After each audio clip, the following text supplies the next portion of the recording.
علیکم ورحمۃ اللہ وبرکاتہ۔ الحمد للہ وکفا وسلام علی حبیبہ المصطفیٰ، اما بعد فاعوذ باللہ من الشیطان الرجیم، بسم اللہ الرحمن الرحیم۔ ان اللہ وملائکتہ یصلون علی النبی یا ایہا الذین آمنوا صلوا علیہ وسلموا تسلیما۔ اللهم صل على سيدنا مولانا محمد معدن الجود والكرم وآله وأصحابه الكرام وابنه الكريم وبارك وسلم صلاة دائمة سرمدا أبدا۔ بسم الله الرحمن الرحيم۔ يا أيها الذين آمنوا اتقوا الله وكونوا مع الصادقين۔ صدق الله مولانا العظيم۔ اے ایمان والو، اللہ سے ڈرو اور اس کے سچے بندوں کے ساتھ ہو جاؤ۔ صحبت طالع ترا طالع کنت، صحبت صالح ترا صالح کنت۔ فارسی میں کہا گیا ہے، اچھے کی صحبت تجھے اچھا بنا دیتی ہے اور برے کی صحبت تجھے برا بنا دیتی ہے۔ صحبت کا بہت بڑا اثر ہے۔ نبی کریم صلی اللہ تعالیٰ علیہ وسلم ارشاد فرماتے ہیں کہ اچھوں کے ساتھ بیٹھنے والے اور بروں کے ساتھ بیٹھنے والے کی مثال ایسی ہی ہے جیسے کوئی عطر کی دکان میں جا کر آیا، عطر نہیں لگایا لیکن دکان میں جا کر کے آیا ہے تو اس کے کپڑے خوشبو سے مہکنے لگ جاتے ہیں۔ عطر نہ بھی لگائے، یہ اچھی صحبت کی علامت ہے۔ اچھوں کے ساتھ بیٹھے گا، اگرچہ وہاں کوئی حصہ بھی نہ لیا لیکن اس صحبت کی خوشبو اس کے جسم میں آنے لگ جائے گی۔ اور بروں کی صحبت میں بیٹھنے کا اثر یہ ہوتا ہے جیسے کوئلے کی کان میں جا کے آیا یا کوئلے کی دکان میں جا کر آیا، کام کچھ بھی نہیں کیا لیکن کالک لگ گئی، کپڑے میلے ہو ہی جاتے ہیں۔ کام کچھ بھی نہ کرو لیکن کوئلے کی کالک لگ ہی جاتی ہے۔ اسی طرح کچھ لوگ برے لوگوں کی سنگت میں بیٹھتے ہیں اور کہتے ہیں میں تو نہیں کرتا، میں تو صرف ان کے ساتھ ایسے ہی بیٹھتا ہوں، بات چیت کرتا ہوں۔ نشہ تو وہ لوگ کرتے ہیں، نشہ وہ لوگ کرتے ہیں، چغلی وہ لوگ کرتے ہیں اور بے حیائی کی باتیں وہ لوگ کرتے ہیں، میں تو ایسے ہی ٹائم پاس کرتا ہوں۔ تم کوئلے کی کان میں جا کر کے آ رہے ہو، تمہاری صحبت پر اثر ضرور پڑے گا۔ یہی قرآن پاک کا حکم کیا ہے؟ کونوا مع الصادقین، تم سچوں کے ساتھ ہو جاؤ۔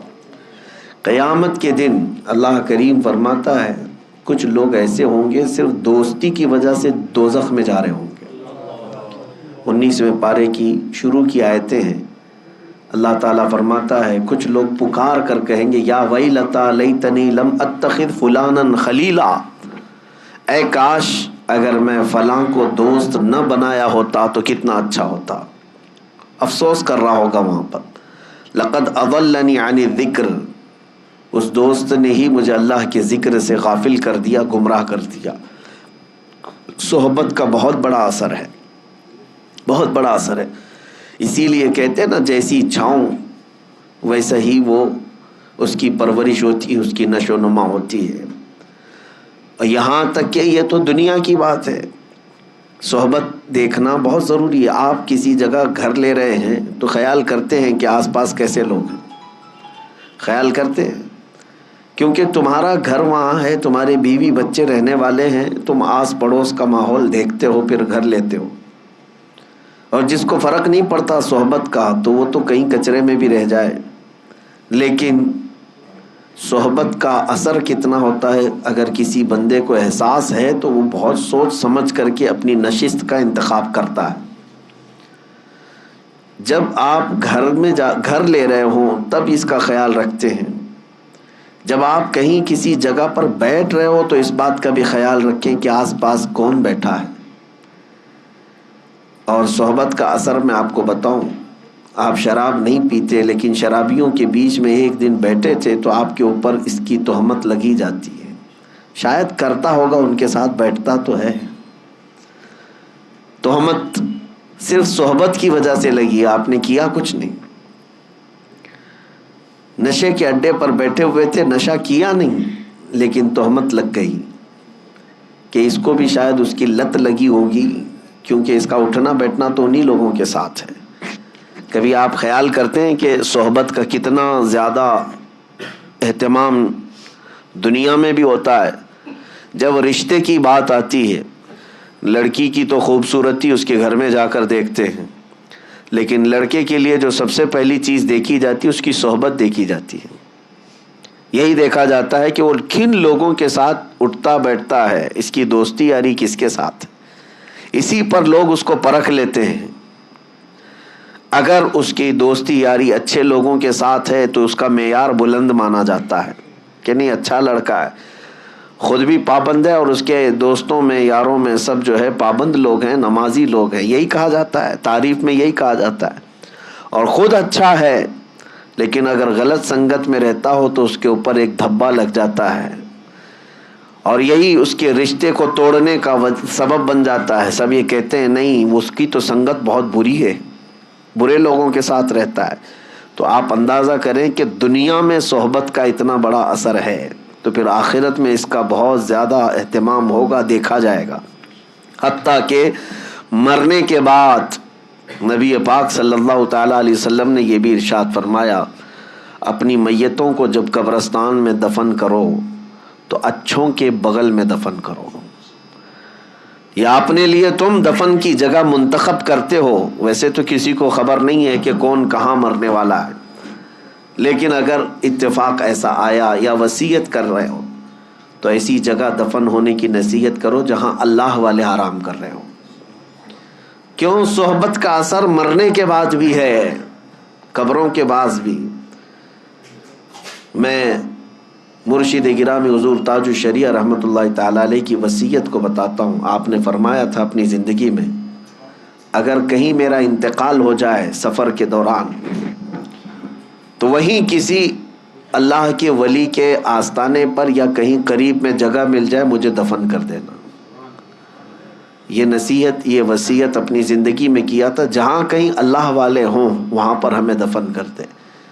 میرے عزیزوں، آج ہم جو تمنا کرتے ہیں جنت البقیع میں سونے کی، اس کی وجہ بھی یہی ہے کہ 10,000 صحابہ وہاں آرام کر رہے ہیں، اولیاء کاملین، سلف صالحین، تابعین وہاں پر آرام فرما رہے ہیں۔ میری اس پوری گفتگو کا خلاصہ یہ ہے کہ آپ صحبت یہاں پر سب سے پہلے ڈھونڈو، کس کی صحبت میں رہنا چاہتے ہو۔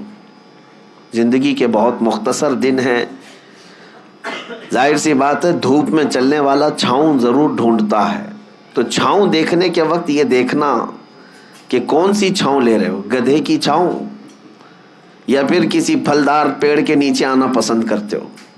گدھا بھی کھڑا ہے، اس کی پرچھائیاں تو ہوتی ہیں،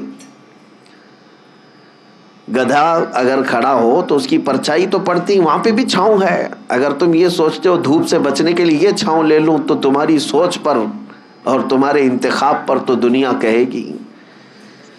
ہاں، اگر تم نے کسی گھر کا سایہ لیا یا کوئی درخت کا سایہ لیا تو کم از کم اتنا تو کہا جائے گا کہ ہاں اس نے سوچ سمجھ کر کے چھاؤں کا انتخاب کیا ہے۔ لیکن میں جس چھاؤں کی بات کر رہا ہوں میرے عزیزو، جن صحبتوں کی میں بات کر رہا ہوں، اپنی اس شارٹ زندگی میں، مختصر زندگی میں اس صحبت کا انتخاب کرو جو صحبت تمہیں رسول اللہ کے قدموں تک پہنچاتی ہو،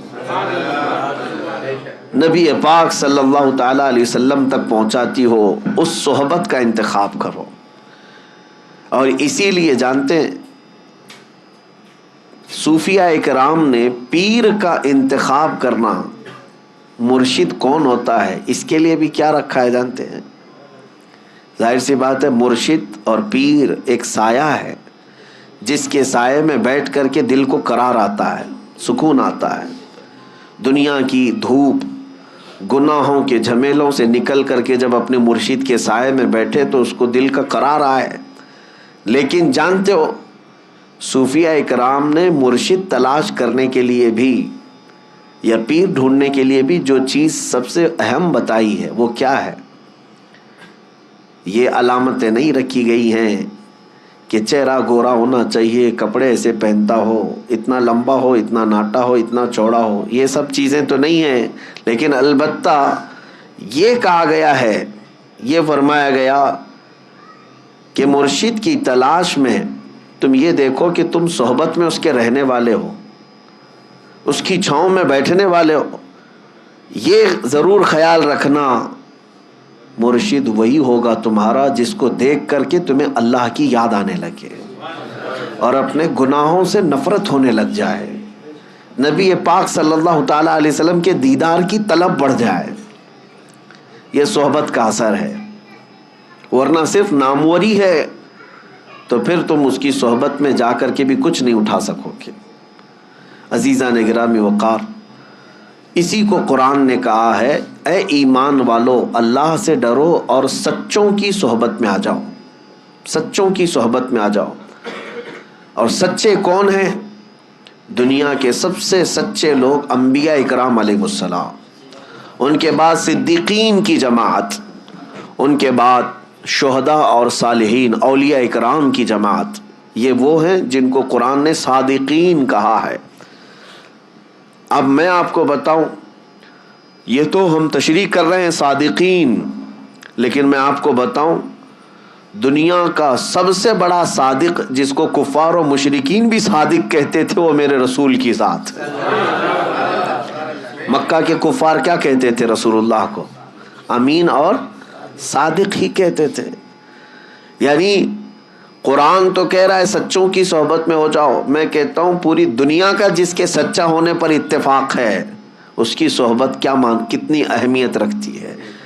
اس رسول پاک صلی اللہ تعالی علیہ وسلم کی صحبت میں آ جاؤ. اب بات آتی ہے رسول کی صحبت کیسے؟ اب اللہ کے رسول صلی اللہ تعالی علیہ وسلم ہماری زندگی میں موجود نہیں ہے، وہ اپنی ظاہری حیات میں آج نہیں ہے، تو پھر رسول کی صحبت ہم کیسے اختیار کریں؟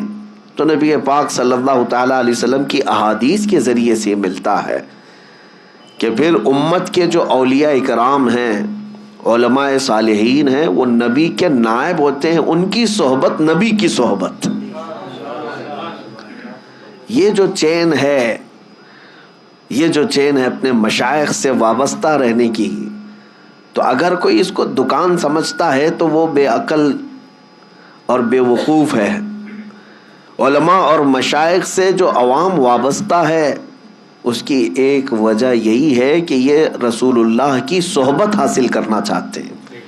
مجھے یہ بتاؤ اے میرے عزیزو، تمہیں سنتیں اگر سیکھنا ہے، نبی پاک صلی اللہ علیہ وسلم کی سیرت تمہیں جاننا ہے، یا اب تک تمہارے پاس معلومات آئی ہیں تو کس کے ذریعے سے آئی؟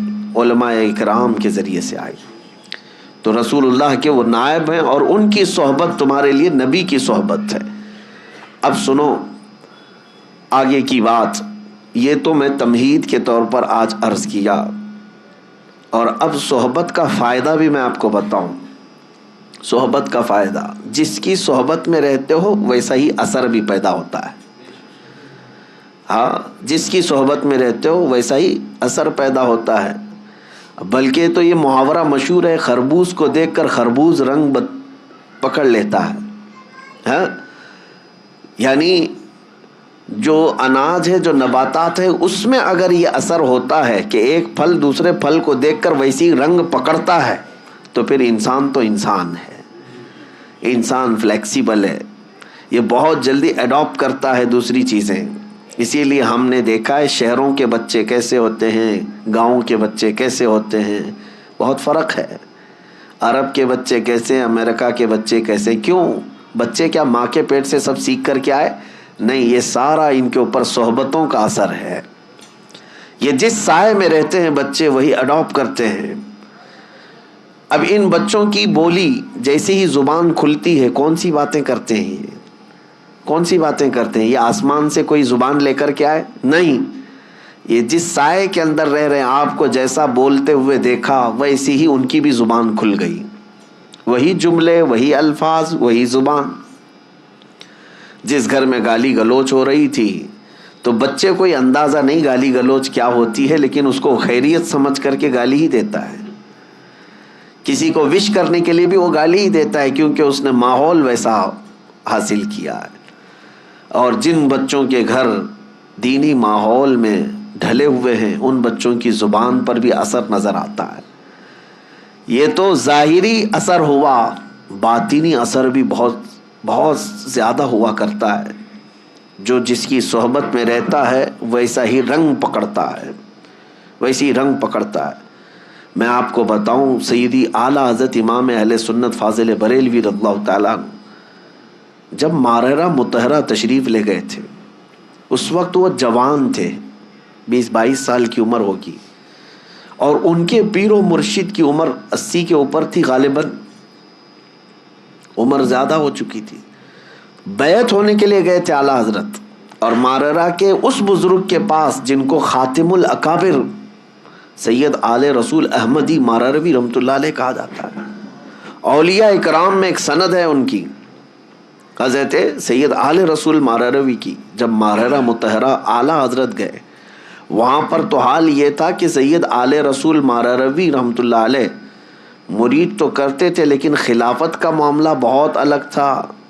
ہر کسی کو خلافت کا پٹا نہیں ڈال دیا جاتا تھا. کسی کو 10 سال 12 سال مجاہدے کرواتے وہاں خانقاہ میں رکھ کر پھر خلافت دیتے تھے. لیکن اعلیٰ حضرت جب گئے تھے، وہ کمرہ آج بھی وہاں مارحہ میں موجود ہے، جس حجرے کے اندر اعلیٰ حضرت اور ان کے پیر و مرشد صرف 2 ہی لوگ بیٹھے تھے. بیعت کیے، مرید تو ہوئے، اور پیر و مرشد نے ساری خلافتیں اسی مجلس میں دی. اب جو بات میں کہنے جا رہا ہوں وہ توجہ. 22 سال کا نوجوان امام اہل سنت احمد رضا خان اور 80 سال سے زیادہ کے بزرگ حضرت سید آل رسول ماراروی رحمۃ اللہ علیہ. 20 سال اور 80 سال میں فرق ہے کہ نہیں ہے؟ جوان کیسا دکھتا ہے، بوڑھا کیسا دکھتا ہے. اعلیٰ حضرت جب وہاں پر بیعت کر کے خلافتیں لے کر کے جب حجرے سے باہر نکلے، دروازہ کھلا تو بہت سے لوگ باہر کھڑے تھے. سیدی آل رسول ماراروی رحمۃ اللہ علیہ کے مریدین، وہاں علماء اور صلحاء بہت سارے موجود تھے. دروازہ جیسے کھلا، پیر اور مرید دونوں باہر آ رہے تھے. اب سنیے جو بات میں کہہ رہا ہوں، تاریخ میں لکھا گیا ہے کہ سبوں نے کہا کہ دیکھ کر کے یہ اندازہ نہیں ہو رہا تھا، دونوں کی شباہت ایک سی لگ رہی تھی.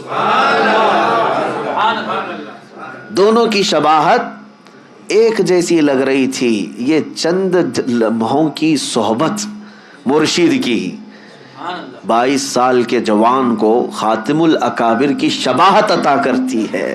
یہ باطنی صحبت ہے، یہ باطنی صحبت ہے. اور صحبت کا اثر میں آپ کو بتاؤں، بد ہیں تو کیا ہوا، صحبت اچھوں کی ہو. اسی لیے اعلیٰ حضرت نے کیا کہا ہے، کیسے آقاؤں کا بندہ ہوں رضا، بول بالے میری سرکاروں کے. میرے عزیزو، سلطان الاولیاء غوث الاعظم دستگیر رضی اللہ تعالیٰ عنہ کا ماہ مبارکہ چل رہا ہے. 2 باتیں عرض کروں گا. میں آج آپ کے درمیان صرف اور صرف برکت حاصل کرنے کے لیے آیا ہوں. کافی دن ہو گئے تھے. 2 چیزیں مشہور ہیں غوث پاک کی زندگی کے واقعات میں، بہت سارے ہیں، کرامات بہت سارے ہیں، اس میں سے 2 میں آپ کے سامنے رکھتا ہوں. ایک بار اپنی خانقاہ میں سلطان الاولیاء سیدنا عبد القادر جیلانی رضی اللہ تعالیٰ عنہ آرام فرما رہے ہیں اور محو خواب ہیں، اور آپ کو سوتے ہوئے دیکھ کر کے ایک چور اندر داخل ہوا. مشہور ہے، اس چیز کو آپ نے سنا ہے. وہ چور آپ کا جبہ چرانے آیا تھا. سنا ہے کہ غوث پاک کا جبہ بڑا قیمتی ہوتا تھا، ایک بار چوری کر لے تو پھر پوری زندگی اس کی چل پڑے. کافی قیمتی ہوتا تھا. تو چور اندر داخل ہوا، ابھی وہ جبہ ہاتھ میں اٹھایا ہی تھا کہ دروازے پر دستک ہو گئی. تو غوث پاک رضی اللہ تعالیٰ عنہ نے آنکھیں کھولے بغیر کہا آ جائیے اندر. دروازہ کھلا، اندر آئے ایک صاحب. وہ کون تھے؟ حضرت خضر علیہ السلام تھے. حضرت خضر علیہ السلام آئے اور کہا سیدی، کس سے؟ حضرت شیخ عبد القادر جیلانی رضی اللہ تعالیٰ عنہ سے. کہا بصرہ کے یا کسی شہر کے قطب کا انتقال ہو گیا، وہاں پر قطب اب کون ہوگا؟ یہ تعینات جو ہوتے ہیں، ہر شہر میں ایک قطب ہوتا ہے اللہ کا، ایک ولی ہوتا ہے. یہ غوث الاعظم دستگیر رضی اللہ تعالیٰ عنہ کے زمانے میں تصرف اللہ نے ان کو عطا کیا تھا. حضرت خضر علیہ السلام ان سے پوچھتے ہیں کہ اس شہر کا قطب کون ہوگا؟ غوث پاک رحمۃ اللہ تعالیٰ علیہ آنکھیں کھولے بغیر کہتے ہیں وہ دروازے کے پیچھے کھڑے، انہیں لے جائیے. جو جبہ ہاتھ میں پکڑے ہوئے کھڑا تھا کہ اب پکڑا جاؤں، اب پکڑا جاؤں، اب پکڑا جاؤں گا، اور آنکھیں کھولے بغیر پیران پیر نے کہا وہ دروازے کے پیچھے جو کھڑے ان کو لے جائیے. حضرت خضر علیہ السلام نے دروازہ کھینچا تو دیکھا ایک سادہ سا آدمی ہے، جبہ ہاتھ میں اٹھایا ہوا ہے اور تھر تھر کانپ رہا ہے. کہا کہ چلیے مبارک ہو، اللہ نے آپ کو قطبیت عطا کی، اس لیے کہ شیخ عبد القادر جیلانی کی زبان سے نکلا ہے، چلیے ہمارے ساتھ. اب وہ شخص حیرت میں تھا کہ میرے ساتھ کہیں کوئی مذاق نہ ہو رہا، اور وہ دوڑتے ہوئے پھر غوث پاک کے قدموں میں آیا، کہا روتے ہوئے مجھے معاف کریں، مجھے معاف کریں، کیا یہ میرے ساتھ کوئی مذاق تو نہیں؟ غوث پاک رضی اللہ تعالیٰ عنہ نے فرمایا شیخ عبد القادر جیلانی کو اللہ نے یہ طاقت عطا کی ہے کہ وہ جو زبان سے نکالے اللہ اس کو پورا کر کے رہتا ہے. کہا کہ میں یہاں کس غرض سے آیا تھا آپ کو پتا ہے؟ میرے ہاتھ میں آپ کا اٹھایا ہوا جبہ تھا. غوث پاک رضی اللہ تعالیٰ عنہ نے فرمایا سب ہمیں پتا ہے، اور ہم چاہتے ہیں کہ تمہارے اس منصب کو، تمہاری اس ڈیوٹی کو بدل کر کے دوسری ڈیوٹی دے دی جائے. اب یہ واقعہ تو ہم نے سنا، کئی مرتبہ سنا، لیکن ایک بزرگ سے میں نے سنا اور انہوں نے یہ بیان فرمایا اور کہا کہ بیٹا آپ جانتے ہو چوری کرنے والے کو تو سزا دی جاتی ہے، اسلام سزا دیتا ہے، اور یہاں وہ جبہ ہاتھ میں لے کر چرایا ہوا آدمی رنگے ہاتھوں پکڑا گیا، سزا دیتے ہاتھ کاٹتے ہیں، اور اس کو بجائے اس کے کہ صرف معاف کر کے چھوڑتے پھر قطبیت کا مقام بھی دے دیا. یہ سوال جب آتا ہے ذہن میں تو پھر اس بزرگ نے فرمایا کہ بات در حقیقت یہ ہے کہ اللہ کریم بھی نسبتیں دیکھتا ہے. وہ چور چوری تو کیا تھا لیکن ہاتھ میں دامن کس کا تھا؟ ہاتھ میں کیا تھا؟ غوث پاک کا جبہ تھا. جبہ جو پکڑا تھا یہ نسبت نے اس کو، اس صحبت نے اس کو مقام قطبیت تک پہنچا دیا. اب میں آپ سے کہتا ہوں کہ غوث پاک کا جبہ پکڑے تو قطبیت کے مقام پر پہنچے، اور جو رسول اللہ کے قدموں پر جان دے اسے رب ذوالجلال غوثیت کے مقام پر پہنچاتا ہے. ایک بات یاد رکھیں، نبی پاک صلی اللہ علیہ وسلم پر جو صحابہ نے اپنی جانیں دی ہیں حضور اکرم صلی اللہ تعالیٰ علیہ وسلم کی محبت میں، غوث، قطب، ابدال، نجبہ، شرفا کوئی وہاں تک نہیں پہنچ سکتے جہاں رسول اللہ کے صحابہ پہنچے. کیوں؟ صحبت کا اثر ہے، صحبت کا اثر ہے. اسی لیے صحبت چن کر کے اختیار کرو، کہیں ایسا نہ ہو کہ بعد میں پچھتانا پڑے. ہم نے تو پولیس کو بھی دیکھا ہے خواہ کچھ لوگوں کو اٹھاتے ہیں اور لے جاتے ہیں پکڑ کر کے. کیا قصور ہے بھائی اس کا؟ کہا فلاں نشیڑی کے ساتھ تو یہ بھی کانٹیکٹ میں تھا. کانٹیکٹ میں تو تھا ہی، ہم اس کو تلاشی لیں گے، کہیں اس کا بھی جرم نکل گیا تو وہی سزا اس کی بھی ہوگی. ابھی تو شک میں اٹھائے ہیں. میرے عزیزو حال تو اب یہ ہے کہ اگر غلط لوگوں کا فون بھی 2-3 بار ہمارے فون پہ آ گیا تو بھی آپ اندر جا سکتے ہیں. یہ صحبت کا اثر آپ دیکھو. دنیا میں جب آپ کو پکڑا سکتا ہے تو پھر آخرت میں کس قدر سخت ہوگا اندازہ کرو میرے عزیزو. اس لیے اپنی صحبت کو پاک رکھو، اپنی صحبت کو پاک رکھو. ایسا نہیں ہے، بعض لوگ یہ کہتے ہیں کہ ہم تو اس میں کچھ حصہ نہیں لیتے. میں سب کی بات نہیں کر رہا، اب صحبت کے لیے بعض تفریق بھی میں آپ کو بتا دوں. عوام الناس، آپ لوگوں کے لیے یہ ضروری ہے کہ اپنی صحبت کا انتخاب خوب اچھا رکھو، اپنی اولاد کے لیے بھی. اب رہی بات علماء صالحین، علماء ہیں، مبلغین ہیں، دعات ہیں، ان کا کام کیا ہے؟ لوگوں کی اصلاح کرنا. مثال کے طور پر اگر ہم چند نشہ خور لوگوں کے درمیان اگر بیٹھے ہیں تو اس کا مطلب یہ نہیں کہ ہم ان کی صحبت حاصل کر رہے ہیں، ہم یہ چاہتے ہیں کہ ہماری چھاپ ان کے دل پر ڈالی جائے۔ تو یہ صرف علماء، دعات، مبلغین کا کام ہے۔ جیسے ڈاکٹر مریضوں کے بیچ میں رہتا ہے تو بیماری نہیں لیتا بلکہ ان کی بیماری کو دور کرتا ہے، لیکن عوام الناس، عام لوگ اگر بیماروں کے ساتھ رہنے لگے تو پھر یہ کہا جائے گا کہ یہ بیماری یہ بھی لے لے گا، یہ کہا جاتا ہے۔ لہٰذا ایک واقعہ تو غوث پاک کا میں نے بتایا کہ چور بھی مقام قطبیت پر پہنچ گیا، وجہ کیا تھی؟ دامن ہاتھ میں کس کا تھا؟ غوث اعظم کا تھا۔ اسی لیے جمیل قادری رحمۃ اللہ تعالی علیہ یوں فرماتے ہیں، عزیزو کر چکو تیار جب میرے جنازے کو، تو لکھ دینا کفن پر نام والا غوث اعظم کا۔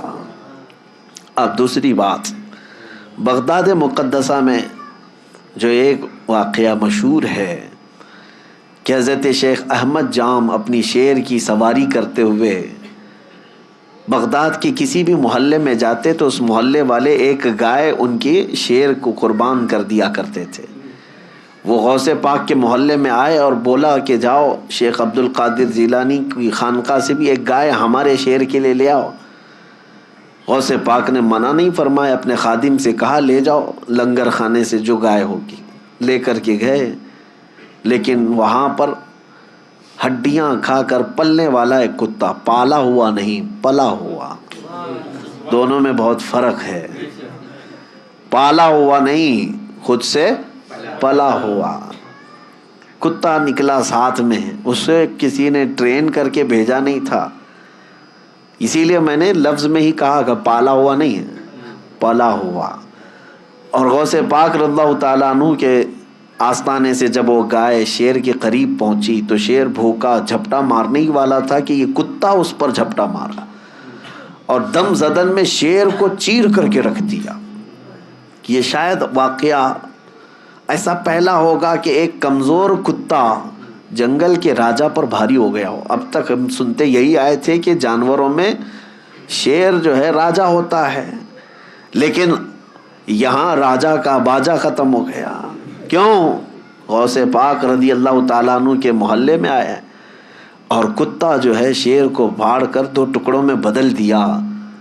دنیا نے اس منظر کو دیکھا اور اعلیٰ حضرت نے فرمایا کیا دبے جس پہ حمایت کا ہو پنجہ تیرا، شیر کو خاطر میں لاتا نہیں کتا تیرا۔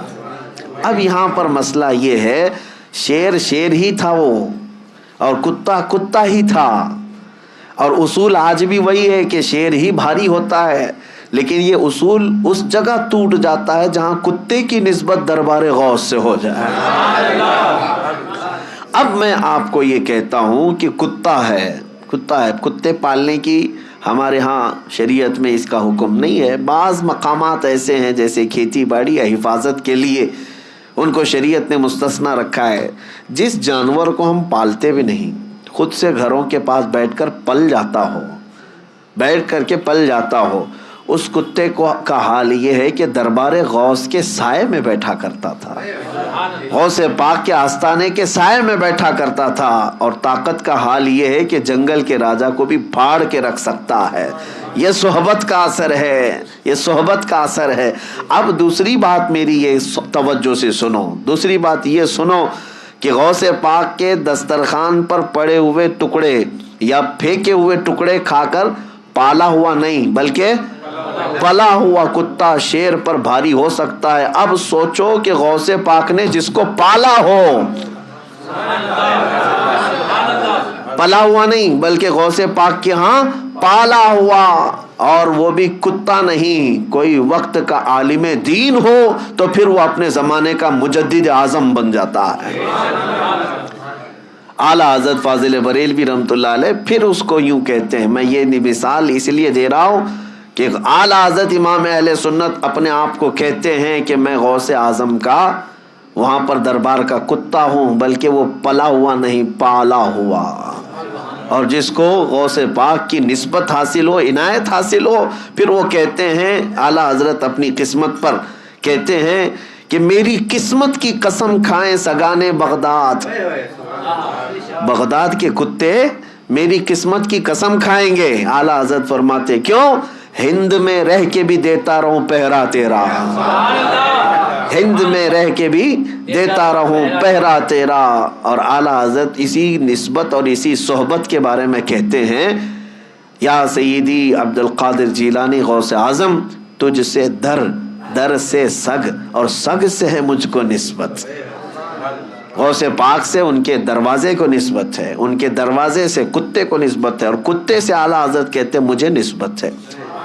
میری گردن میں بھی ہے دور کا ڈورا تیرا، اور جس کی گردن میں پٹا ہو تو اس کو میونسپلٹی والے اٹھاتے نہیں ہیں، کیوں؟ کسی کا پالا ہوا ہے۔ اس نشانی کے جو سگ ہیں نہیں مارے جاتے۔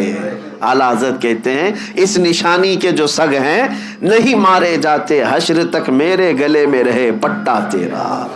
ہم بھی دعا یہی کرتے ہیں کہ سرکار غوث پاک کی نسبت آخری سانس تک ہمارے ساتھ برقرار رہے، قائم و دائم رہے۔ میرے عزیزو، خلاصہ کلام یہی ہے کہ صحبت دیکھو۔ قرآن کی آیت میں نے پڑھی، یا ایھا الذین آمنوا اتقوا اللہ وکونوا مع الصادقین، اے ایمان والو اللہ سے ڈرو اور سچے بندوں کے ساتھ ہو جاؤ، سچوں کے ساتھ ہو جاؤ، ورنہ بروں کے ساتھ جب آفت آتی ہے تو تم بھی اس میں پس جاؤ گے۔ یہاں تک کہ فرمایا گیا کہ جس جگہ جوا کھیلا جاتا ہے، جگہ کا کیا قصور ہے؟ کھیلنے والوں کا قصور ہے نا، جس جگہ، لیکن فرمایا گیا کہ اس جگہ سے 40 دن کے لیے برکتیں ختم ہو جاتی ہیں۔ ایک بار اگر کسی نے کسی جگہ پر کھیلا ہو تو آپ اندازہ کریں جگہ کے اوپر کیوں اثر پڑا اس کا، اس لیے کہ برے وہاں پر کھڑے تھے، تو جگہ کے اوپر بھی اثر پڑ جاتا ہے۔ اسے اندازہ کریں آپ، جو چیز جہاں کھڑی ہوتی ہے، یا ہر چیز کا اثر ہے دنیا میں، ہر چیز کا اثر ہے۔ اس لیے اپنی صحبتوں کو پاک رکھو، خاص طور پر نوجوانوں سے میں گزارش کرتا ہوں۔ اور اگر تم نے آج سے اس بات کا خیال رکھنا شروع کیا کہ تمہاری سنگت، تمہاری صحبت کیسی ہونی چاہیے، تو پھر یہ چین جب بن جائے گی تو دیکھنا وہ جو راستہ بھٹک چکے ہیں انشاءاللہ وہ تمہیں دیکھ کر سیدھے راستے پر آ جائیں گے، وہ خود بھی آ جائیں گے۔ کیوں؟ لیکن ہوتا کیا ہے یہاں پر جو بگڑ گیا ہے، ہم یہ سوچتے ہیں کہ دوست ہے نا پرانا، تو اس کو اس کی غلطی کا کبھی احساس ہی نہیں ہوتا، تم اس کی دوستی میں ویسے ہی لگے رہتے ہو، سارے دوست تو ویسے ہی اچھے اس سے ملتے جلتے رہتے ہیں، اس کو کبھی احساس نہیں ہوتا۔ لیکن سارے دوستوں نے اگر اس کو چھوڑ دیا اچانک کہ تو شراب کیوں پی رہا ہے، تو نشہ کیوں کر رہا ہے، تو زنا پر کیوں گیا تھا، تو سود کا کاروبار کیوں کر رہا ہے، اگر دوستوں نے اسے چھوڑ دیا تو اسے اسی دن احساس ہونے لگ جائے گا کہ میں کچھ غلط کر رہا ہوں جس کی وجہ سے میرے ساتھیوں نے مجھے چھوڑ دیا ہے۔ تمہارا چھوڑنا اس لیے نہیں کہ اس کو تنہا کرنا ہے، بلکہ تمہارا چھوڑنا اس کی اصلاح کے لیے ہے، اور جس دن اسے احساس ہو جائے گا وہ بدل لے گا اپنے آپ کو، بدل لے گا اپنے آپ کو۔ میرے عزیزوں، میں آپ کو بتاؤں، میں کسی کا نام نہیں ذکر کرتا کہ کہیں، اس لیے کہ ہماری باتیں بہت ساری وائرل ہو جاتی ہیں، ادھر سے ادھر لوگ چپکا دیتے ہیں۔ پھر ایک صاحب وہ کچھ غلطیوں میں مصروف تھے، بڑی عمر ہو گئی، 40 سال کے اوپر کی عمر، لیکن مال بے حساب ہونے کی وجہ سے غلط سنگت یا غلط صحبت، اور بسا اوقات ایسا کہ کفر و شرک کے معاملات بھی زندگی میں آ گئے، غلط کام تو کر ہی رہا تھا۔ اتفاق ایسا تھا کہ بہت سارے لوگ اس کے ہاں آنا جانا ویسے ہی رکھتے، باقی اس کی بہت ساری اچھائیاں بھی تھیں۔ اچھائیوں میں یہ کہ مسجدوں کی تعاون میں وہ بڑھ چڑھ کر کے آگے رہتا، اور 11ویں شریف تو بڑی دھوم دھام سے بہت سارے لوگوں کو کھلاتا، پورے گاؤں والوں کو، سب کھاتے تھے۔ میں آپ کو بتا رہا ہوں یہ چند سالوں پہلے کی بات ہے۔ اب اس شخص کی ایک خواہش یہ تھی کہ بہت سارے لوگ آتے بھی جاتے ہیں میرے پاس، میں یہ اپنی تعریف کے لیے نہیں کہہ رہا، میں آپ کو ایک مثال دے رہا ہوں۔ میرے پاس ایک سال دعوت آئی اور کہا کہ مجھے آپ کو میرے ہاں آنا ہے، فلاں دن ہے، مجھے تو اس بات کا علم نہیں تھا کہ کیا کیا ہوتا ہے، میں نے قبول کر لیا۔ پھر وقت قریب آتے آتے مجھے بہت ساری چیزیں معلوم ہوئی، اور اتنی سخت چیزیں تھیں کہ جس کی اصلاح بہت ضروری ہے۔ کچھ معاملات ایسے ہوتے ہیں کہ جس کو نظر انداز کیا جا سکتا ہے، لیکن کچھ ایسے ہیں جس کو نظر انداز کرنا آسان نہیں، جہنم میں لے جانے والے اعمال ہیں۔ پھر جب میرے پاس یہ باتیں آئی تو پھر شاید 2-3 دن بچے ہوں گے، تب میں نے پیغام بھجوایا کہ اس بار آپ مجھے بلانے کے لیے ضد کر رہے ہو، میں ہرگز نہیں آؤں گا جب تک تم ان تمام چیزوں سے توبہ نہیں کرتے۔ اور اس کے علاوہ ایک بات یہ بھی یاد رکھ لو، میں خود بھی نہیں آؤں گا، کسی عالم کو آنے نہیں دوں گا، اور عام مسلمانوں میں اعلان بھی کروں گا کہ تمہاری ان حرکتوں سے دین کا بھی نقصان ہے، تمہارا خود کا بھی نقصان ہے۔ یہ سخت سٹینڈ لینا ہو سکتا ہے کسی کے لیے ایسا لگتا ہو کہ اتنا سخت ہو گئے فلاں چھوڑ کے بھاگ جائے گا، ایسا نہیں ہوتا میرے عزیزو۔ شاید یہ دوپہر سے شام کی بات ہوگی، شام تک وہ بندہ جب دیکھا یہ سارے معاملات، ساری تیاریوں کے ساتھ آ کر کے کھل کر سب کے سامنے اپنی توبہ اور برات کا اظہار کیا، اور الحمدللہ وہ اپنی توبہ پر آج بھی قائم ہے، تمام چیزیں نکل گئی۔